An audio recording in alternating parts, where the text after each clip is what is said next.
Saving money is like exercising.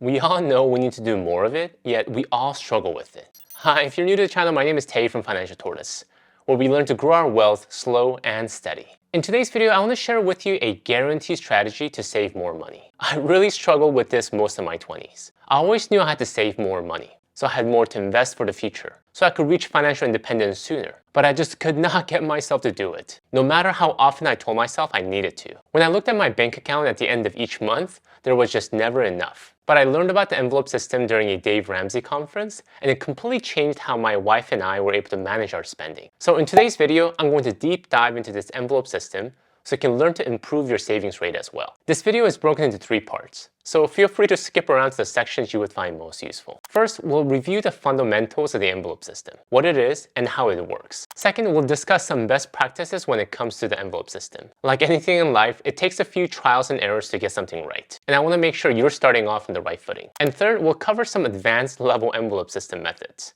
More specifically, how to go digital with the envelope system. Alright, let's talk about what the envelope system actually is. It's actually quite simple. The envelope system is a way to track your money by keeping cold hard cash tucked away in an envelope. You have an envelope for each category of your spending, such as an envelope for groceries, an envelope for clothes, or even an envelope for entertainment. You fill it at the beginning of the month based on your budget, and you only spend what's in the envelope throughout the month. If you run out of cash, you're done in that category. You just stop spending.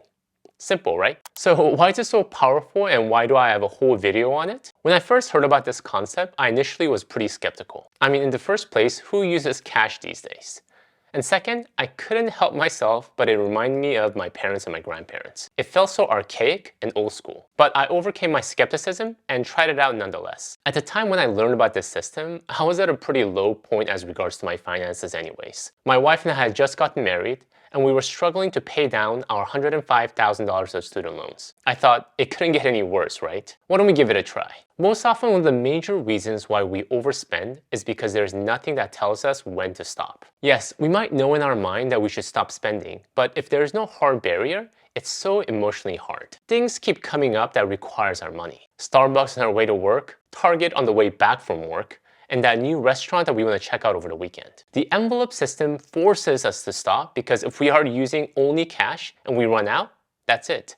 We physically can't spend any more money. It enforces discipline. In addition, when we use cash, it makes us more aware of our spending, which raises accountability. When we see the cash dwindling with each expense, we instantly become more hyper-aware of our money. Alright, so how do we set it up? Let's spend a few minutes going through the mechanics of it in more detail. There are 3 simple steps to implementing the envelope system. Step 1 is to set up your categories and budget for each category. When starting out, start out simple and pick just a few categories that you tend to overspend on. I've seen most often these categories are groceries, restaurants, entertainment, and clothes. Talk with your spouse to figure out what an ideal budget would be for each category. And be realistic about it. If you normally spend $1,000 in restaurant each month for the past 3 years, don't overnight try to cut it down to $100. You're setting yourself up for failure. Start out with an ideal but a realistic goal. Maybe try to cut it down to maybe $800 or $700 next month. Step 2. Once you have your budget amount for each category, at the beginning of each month, go to the bank and actually take out cash to fill these envelopes. The first time I did this, I admit it really felt weird. It had been years since I'd been to my bank, and I wasn't used to handling so much cash. But my wife and I were pretty serious about changing our spending habits, so I swallowed my awkwardness and did it. I had several envelopes labeled with each category of spending, and I filled them with our budgeted amount. And the most important step is to actually spend from your envelope. And only from your envelope. And I have to admit, we were not very good with rationing out our spending. At the beginning of the month, we felt like we had all the money in the world and bought groceries and went out to restaurants like nothing changed. But then came halfway through the month and we started to notice that the envelope was getting pretty thin. Some months it would only be the second week of the month and we would have no more than $20 remaining in our groceries envelope. We spent the second half of the month eating whatever was left over and we would get excited whenever free meal was provided at work. It wasn't the smartest way to manage our spending, but at the end of the month, we stuck to our budget. Not by choice, and not smooth by any measure, but we did it. The envelope system had worked, and that was what mattered. It was the first time ever we were able to stick to our budget, and this eventually led us to increasing our savings rate. And even at one point, we were saving 50% of our income. Alright, let's talk about some best practices when it comes to developing and managing your envelope system. First is not to have too many envelopes. The envelope system is really effective when you narrow it down to just a few categories, ideally no more than 3 to 5, and focus on categories where you have the hardest time managing your spending. For my wife and I, the category we really struggled with was food. We loved going out to eat, and it was so natural for us to try out new restaurants after work. So that was what we started out with first. We felt if we could control our food expenses, it gave us hope and motivation in other categories. Another best practice is to have monthly envelopes, not weekly or bi-weekly. A month is a good time frame to wrap our head around. And most often we can calculate our monthly spending target much better than weekly or bi-weekly. Another good best practice that worked really well for my wife and I was to each have a personal envelope for our personal expenses not tied to the household. Budgets can feel stifling if we don't have some sort of an outlet. So it is important that you allow yourself to have some fun along the process. Not too much, but enough to keep you motivated and going. So we used to have a personal envelope labeled with each of our name that we were allowed to do whatever we wanted with.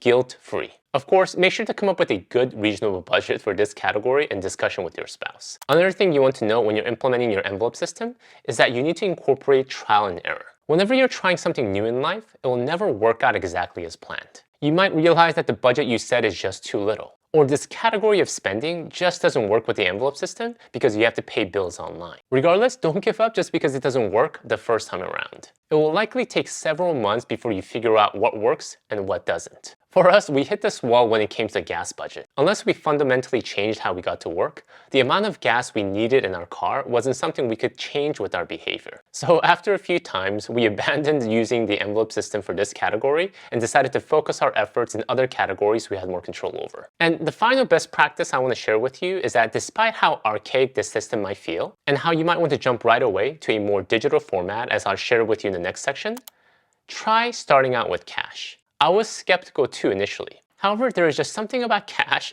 that is so different from using credit cards. And if you grew up in a generation that didn't use cash, I believe more reason to try it out.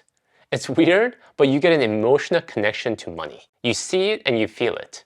And you start to have a visceral reaction to letting it go. It definitely isn't a long-term strategy, but if you haven't used cash for a long time or ever, I highly recommend at least trying it out for a little bit just to see how it feels. You'll get a completely different appreciation of money. Alright, let's talk about a digital option to the envelope system. My wife and I are very thankful to the cash envelope system. It taught us some amazing spending habits and really taught us a lot, especially about ourselves. However, we're living in 21st century now. So despite how much we enjoy the cash system, it didn't make sense for us in the long run. So eventually we transitioned to a digital format. The app that we transitioned to is called Good Budget. There's a paid and a free version, but we've been completely fine using the free version for almost 10 years. You can only have one account under the free version, but on 2 devices. So my wife and I share one account on each one of our phones, which works out great because we share many of the envelopes and we can see whenever each one of us spend out of each envelope. There is a desktop version and a smartphone version. I tried the desktop version, but since I use it primarily for my discretionary spending, I use the smartphone app the most. The way it works is pretty simple. Envelope, but on your phone. You create envelopes and you set a budget for each envelope. The work here is that you need to input each spending you make manually into each envelope. Unlike other online softwares like Mint or Personal Capital, where you can link your credit cards and you import your transactions automatically, Good Budget doesn't do that. In addition, because there's no actual empty envelope to stop you from spending more, you can technically go over. The responsibility to stay under your budgeted amount is on you with this digital method. But it really is a simple system.